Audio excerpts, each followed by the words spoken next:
My question would be कि you're also someone who has qualified for prelims multiple times, including the forest one. So, what would be your suggestion for the 72nd BPSC students? क्योंकि अब exam ज्यादा दूर है नहीं, तो आखिरी के कुछ टाइम में कि कैसे एक प्रीलिम्स को टैकल करना है, because you are someone who gave to BPSC prelims and you have qualified both 70th and 71st, तो दोनों ही आपने दिया है एंड दोनों ही आप यूपीएससी के साथ दे रहे थे और यूपीएससी के भी क्लियर किए आपने प्रीलिम्स, बीपीएससी के जितने दिए क्लियर किए। तो मतलब आपके पास एक वो एप्टीट्यूड, वो एक माइंडसेट है जो प्रीलिम्स के लिए चाहिए। Because I also feel it's not a game of purely knowledge, इसमें एक एप्टीट्यूड और माइंडसेट की जरूरत होती है। तो आप अगर कुछ बता सके कि प्रीलिम्स के गेम को अगर समझना है तो क्या अप्रोच होनी चाहिए, एंड बीपीएससी वालों के लिए कुछ स्पेशल सजेशंस लास्ट मोमेंट में। मैम देखिए, अगर हम प्रीलिम्स की बात करें तो जैसे आपने बोला कि मैं स्पेसिफिकली बीपीएससी के लिए तो कभी ज़्यादा प्रिपेयर नहीं किया। बट अगर यूपीएससी की ही बात करें हम, तो मेनली मुझे लगता है हमेशा प्रीलिम्स क्लियर करने के लिए स्टैटिक सबसे इम्पोर्टेंट चीज़ होता है। वैसे ये बात पहले भी बहुत सारे लोग बोल चुके हैं और बिल्कुल सही बोले हैं जिन्होंने उनको बोला है।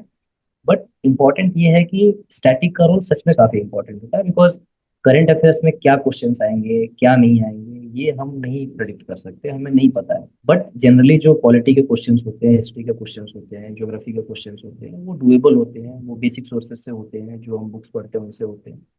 कभी कभी जरूर ऐसे पेपर आ जाते हैं जो काफी अनऑर्थोडॉक्स पेपर होते हैं, out of the pattern paper होते हैं, जैसे इस साल का यूपीएससी का पेपर था।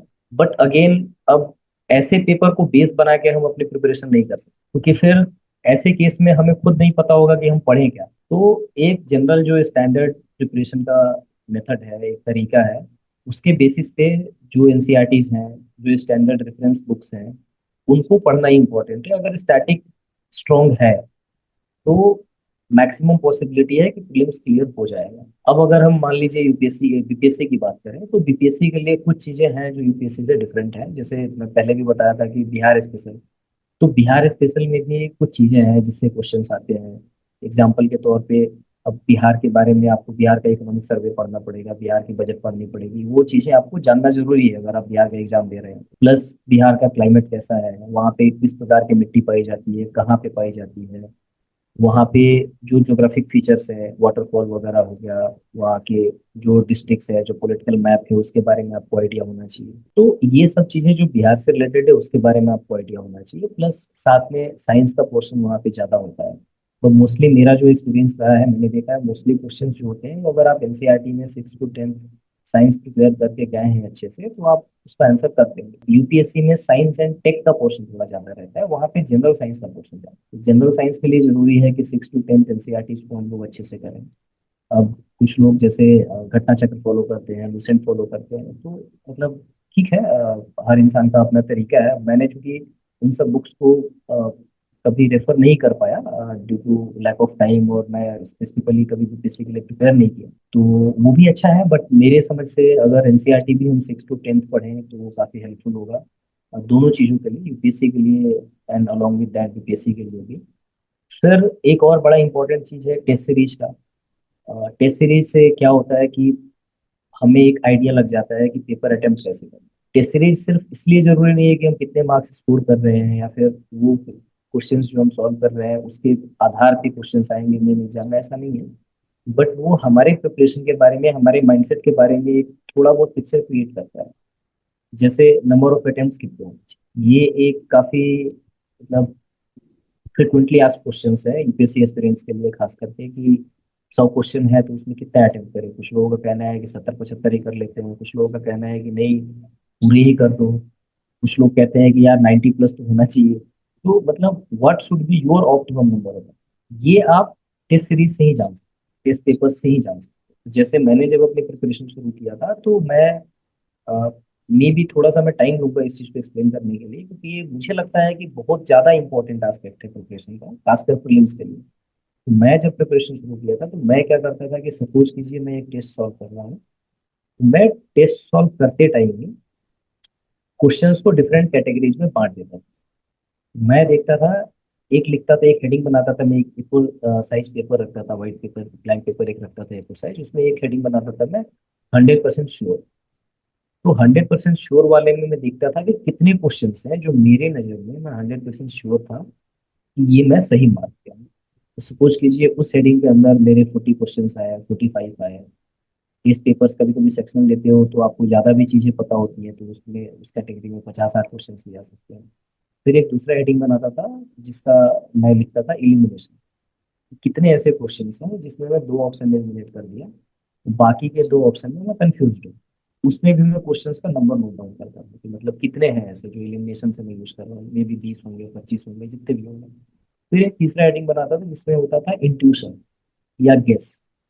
उसमें भी हर बार कुछ 2, 4, 5, 7 क्वेश्चन रहते थे जो मुझे ना मैं एलिमिनेट कर पा रहा हूँ, ना मुझे नॉलेज है कि मुझे पता है कि इसका एग्जैक्ट आंसर क्या है।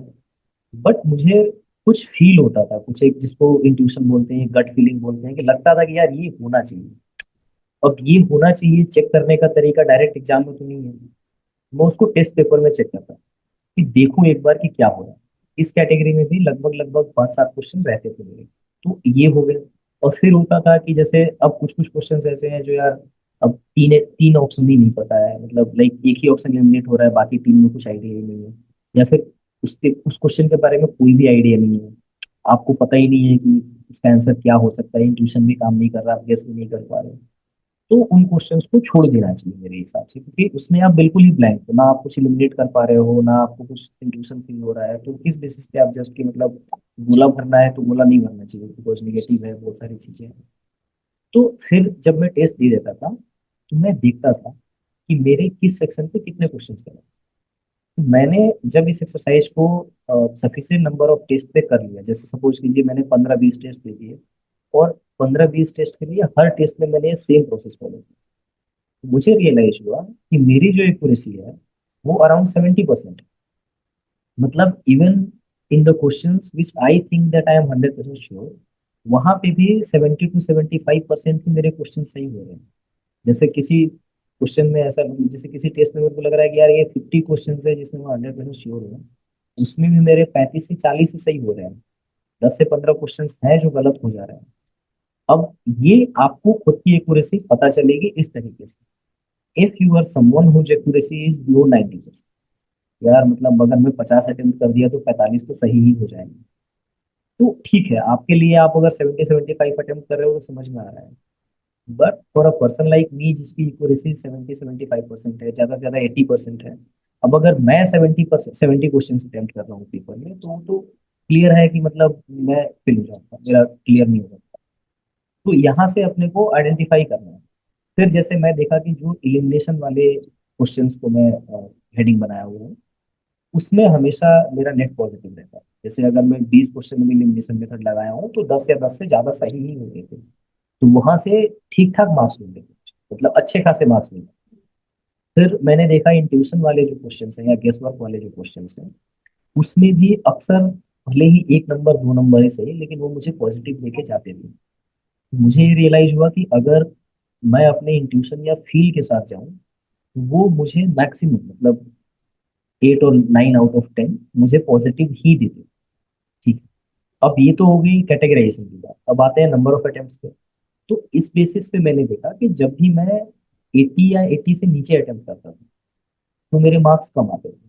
जैसे सपोज कीजिए अगर मैं 100 के अराउंड मार्क्स मेरे आ रहे हैं, तो अगर मैं 80 या उससे कम करता तो 90 से नीचे चले जाएंगे। मैं कभी कभी 90 से ऊपर अटेम्प्ट भी करता था, जैसे 95 कर दिया, 97 कर दिया, तो भी मेरे मार्क्स थोड़े बहुत नीचे चले जाते थे। बट मेरा स्वीट स्पॉट था 85 to 90। जब भी मैं इस रेंज में क्वेश्चन अटेम्प्ट करता था, मैं देखता था कि ये मेरा ऑप्टिमम स्कोरिंग जो है। और अगर अराउंड 90 हो जाए, मतलब 89 90 इस टाइप से अगर हो जाए, तो उसमें भी 1-2 नंबर बढ़ेगा। तो ये थोड़ा मैकेनिकल साउंड करेगा, लेकिन मैं बाई प्रैक्टिस इस लेवल के एक्यूरेसी तक पहुंच गया था कि मेरे को एग्जैक्ट पता था कि पेपर की डिफिकल्टी के अकॉर्डिंग मुझे कितना अटेम्प्ट करना है, और वो ज्यादा वेरी नहीं करना। पेपर ज्यादा भी डिफिकल्ट है तो 84-85 तक तो अटेम्प्ट करना है अपने को, तो उससे अगर नीचे कर रहे हैं तो मेरे लिए सेफ नहीं है। और अगर पेपर लग रहा है कि यार थोड़े इजियर साइड में है तो अपन 90-91 तक भी जा सकते हैं। At the same time blindly नहीं जाना है कि अब तो इसमें 100 ही मार देते हैं। तो इस बेसिस पे जब भी मेरा प्रीलिम्स क्लियर हुआ, और मतलब जीएस में ठीक ठाक कंफर्टेबल मार्जिन से क्लियर होता था, प्लस मैंने फॉरेस्ट का प्रीलिम्स भी क्लियर करा हुआ है। तो ये चीजें मुझे लगता है आपको आइडेंटिफाई करनी पड़ेगी, and it is applicable for all the exams, not only for UPSC, even if you are giving the state PSC exam, like even if you are giving BPSC, तो उसमें 150 क्वेश्चन है, आपको पता होना चाहिए कि आपको 150 में कितने अटेम्प्ट करने हैं। किसी के लिए वो 140 हो सकता है, किसी के लिए 130 हो सकता है, किसी के लिए 150 भी हो सकता है, नहीं तो 110 भी, 20 भी हो सकते हैं, बट आपको आइडेंटिफाई करना पड़ेगा, और वो मेरा नंबर आपके लिए सुटेबल नहीं होगा। आपको इस प्रैक्टिस के थ्रू इस चीज को आइडेंटिफाई करना पड़ेगा। मुझे लगता है कि टेस्ट सीरीज का इंपॉर्टेंस काफी ज्यादा है। आपको एक optimum number of questions identify करना चाहिए, स्टैटिक पे थोड़ा कमांड रखना चाहिए, और लास्ट मिनट में जो इंपॉर्टेंट स्टैटिक चीजें उसको रिवाइज करना जरूरी है। जैसे साइंस एक बार आप रिवाइज कर लीजिए, हिस्ट्री की चीजें रिवाइज कर लीजिए, अभी करंट अफेयर्स की मैगजीन्स आई हैं उसको एक बार पढ़ लीजिए। अगर आप ये चीजें करते हैं तो मेरे को लगता है 15 दिन भी, 10-15 दिन भी सफिशियंट होते हैं इन चीजों को कवर करने के लिए।